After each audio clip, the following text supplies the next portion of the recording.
I analyzed 100 telehealth brands to find out what's actually working in 2026, and what I found surprised me. I looked at what the biggest brands like Hims are doing, I looked at the mistakes smaller brands keep making, and I found a few strategies even the biggest brands haven't caught on to yet. So I pulled out the 3 things that show up every time in the brands that are growing versus the ones that are stuck. Now make sure to watch this until the end, because the third strategy is the most surprising one I found in the whole analysis. Now let's get into strategy number 1. Alright, so getting into point number 1, strategy number 1 in this training, pretty much segmentation. I'm gonna explain what I mean by this right now, because what many telehealth brands are doing is pretty much just running a weight loss ad or running whatever adds to their main treatment that they're selling. Then they're sending the traffic to the homepage or their website, and then they're sending them a general, follow-up email. But this doesn't work, because this simply destroys the congruence. It leaves the patients confused, and confused doesn't convert. That's just a basic fact of marketing, pretty much. And so what you want to do instead is to copy the biggest players. So here's an example, a few examples actually from Hims on how they retain this congruence super well from click to close. Let's see, they have a lot of categories, obviously hair loss, weight loss, ED, low testosterone, all these kind of categories, and they maintain this congruence in every single category pretty much perfectly. So you can see there's an ad about hair loss treatments, visible results in just 3 months, thinning, thriving, then like a social proof from Antonio, so this is the before after. Then the people who come in from this specific ad are going into the specific hair loss treatment optimized funnel, this quiz. So it asks about their hair goals, it provides them the correct treatment and everything, and then when they go through this quiz, if they don't convert instantly, they're getting into the email list and they're starting to get follow-ups about the specific content. So here's an example on the hair loss category, the science behind the spray, and then really modern, smooth-looking emails. And they do this for every single category. So there's all of these categories, they're doing it everywhere, and they're maintaining this congruency perfectly. Now, if you don't have these resources, you can also use a brand like Keeps as a good example. So I have made a full funnel breakdown of them. You can find a funnel from here in the mirror board, and if you're watching this video, you're gonna have a full link to this training plus walkthrough of these specific Keeps funnel breakdown I've done. But pretty much what they are doing on a foundational level is only focusing on one target audience. So from ad to quiz to email, they're maintaining the same congruence, but they're just focusing on one specific category, which was hair loss. And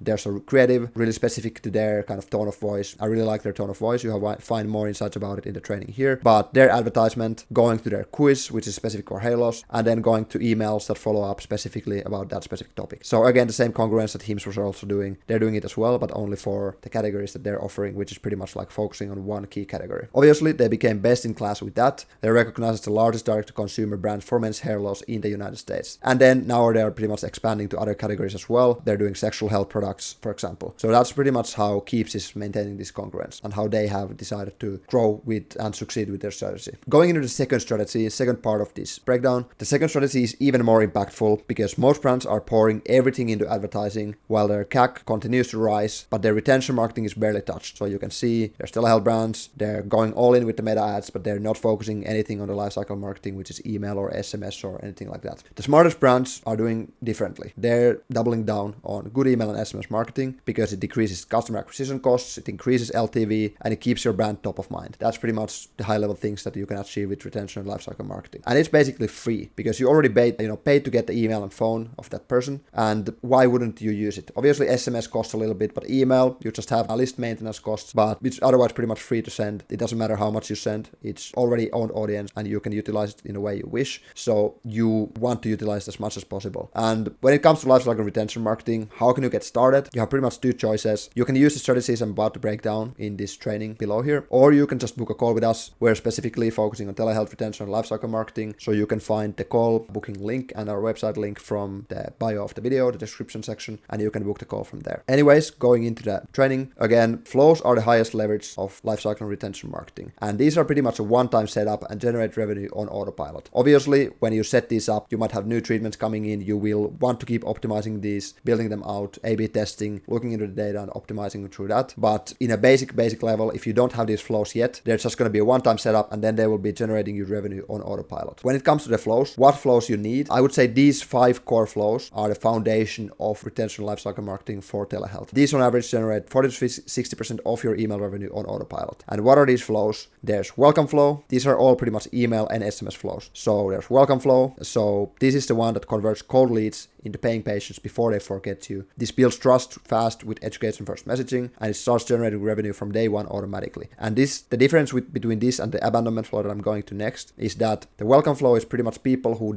they're not high intent enough yet to go through the questionnaire, but they land on your website, and if you don't get their details, their contact information, they're just going to drop off and you're never going to see them again. You're going to need to pay for them again. But with welcome flow, with pop-ups, you can take these people's contact information on your website through these pop-up sign-up forms, and then you can target them with this lower intent top of funnel flow compared to the abandonment flow. The abandonment flow is the next one. So this is pretty much questionnaire abandonment. You can see an example here on how this might look like, but this flow is basically recovering the patients who were one step away from converting. So they already went through the health intake, but they just didn't finish their purchase. And this flow is removing friction with a magic link back to their saved progress. So I have a full tutorial on this flow in our other trainings. I'm going to have a link for you in this later in this training at the end. But basically this flow is something that you have two main goals. You have an objection where somebody drops off from the flow and they just forget, they drop off because of that. And then you have a case where somebody has an objection about trust. They don't trust you enough. They have other objections like the price or something. And this flow's purpose is to pretty much handle both of those objections. But again, I'm going to go deeper into this in another training that is linked later in this document, so you can find it from there and watch it on your own time. Third flow is going to be post-purchase onboarding flow. So this is a retention-focused flow. It keeps patients engaged and on track with their treatment, empowers them, supports them, educates them, and it reduces churn by turning results into loyalty. This is your longest running flow and your biggest retention lever out of any flow or campaign you could be sending on your account. There's flow number 4, which is cross-sell. The purpose of this is to increase LTV by recommending the right treatment at the right time. This is personalized to the treatment that the patient is already on, and it turns single treatment patients into multi-treatment ones. And the goal here is not to just like sell,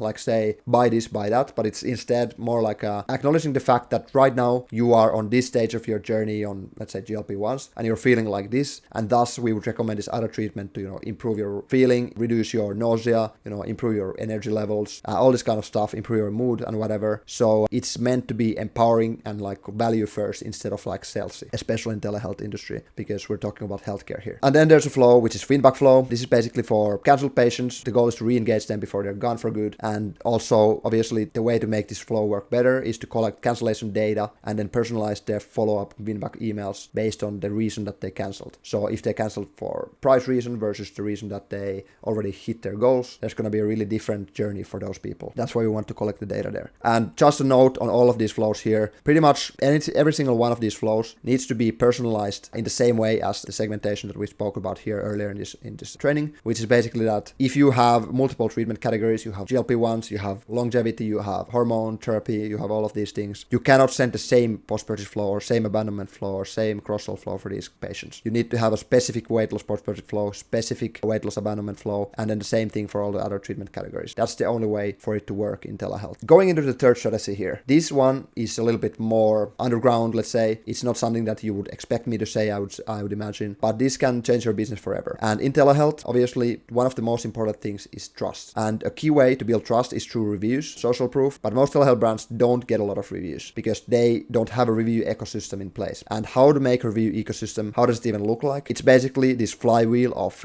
acquiring new patients, getting reviews from those patients, turning those reviews into remarketing content, ads, using them in email creatives, but especially in ads, and then getting more customers through those ads and through those emails that you're sending. And so let's break down firstly how to get more reviews, which is this part here. How and when to ask is key here. Never ever make these mistakes, which is basically ask right when they ordered because they don't have any experience with you yet. Ask based on a random timer or ask without an incentive pretty much. As long as you have a regulatory permission to ask for, offer incentives for these, you most likely want to do that because usually it's gonna be a high ROI activity to do because you're getting so much more reviews by offering some kind of incentive there. So what does good review email look like? Here's an example from our client Effecti. Someone's Googling, is Effecti worth it? You know the answer. They're reading Trustpilot reviews at 1 a.m., etc., etc. And then this is pretty much a great analogy to why your review is valuable. So they're showing the patient that already has a good experience with Effecti that, hey, you can help us by offering your fast words and fast feedback for us. And then it gives a clear offer as long as this is within regulation. This is usually the wisest thing to do. So basically $25 off your next order applied within 48 hours. And then write a quick review on Trustpilot. Now, what this review does when these people give these reviews, it becomes fuel for ads and remarketing content and other marketing content. Effecti does this really well by having around 1/3 of their ads being customer videos. So you can see here, where can you use this social proof that you're getting as these reviews? You can use this social proof on your your landing pages, like, hey, this is our Trustpilot score based on this many reviews. You can use it in review quote ads, like, hey, I feel like I'm 20 again, and then start NAD for just $35 for your first month. And then most importantly, you can use these in your ads as explained in creatives and so on. So again, here you can see they're doing this really well. They have around 1/3 of their ads being customer videos, customer testimonials. So here you can see different testimonials from different influencers and different patients like this. And